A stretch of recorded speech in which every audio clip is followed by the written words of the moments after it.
The POCSO court yesterday, the 28th of March 2022, sentenced the police officer convicted of raping two sisters in the police station in southwest Garo Hills district. Speaking with media persons, Ivalarisha Rinja, Special Public Prosecutor, POCSO court, said that the police officer Nurul Islam, convicted of rape, has been sentenced with life imprisonment and a fine of 8 lakhs.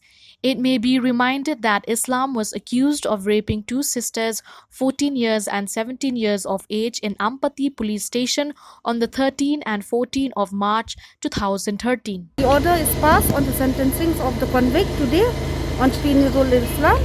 So, the convict Shri Nurul Islam is sentenced to imprisonment for life under section 376(2) of the Indian Penal Code and fine of rupees 3 lakhs only to be paid to the survivor number 2. Then rigorous imprisonment for 7 years on the section 10 of the POCSO Act and fine of rupees 1 lakh only to be paid to survivor number 1 and survivor number 2 separately.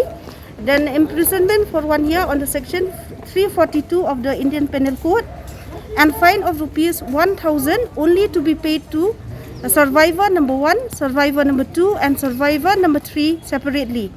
Imprisonment for 5 years on the section 354 of the Indian Penal Code and fine of rupees 50,000 only to be paid to survivor number 1 and survivor number 2 separately.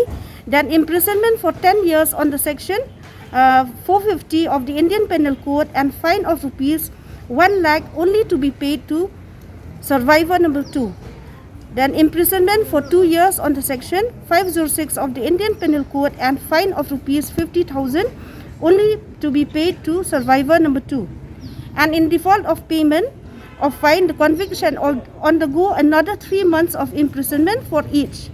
Default excluding the fine imposed on the section 342 of the Indian Penal Code, in default of which the convict shall undergo 1 more month of imprisonment. The sentence shall run concurrently.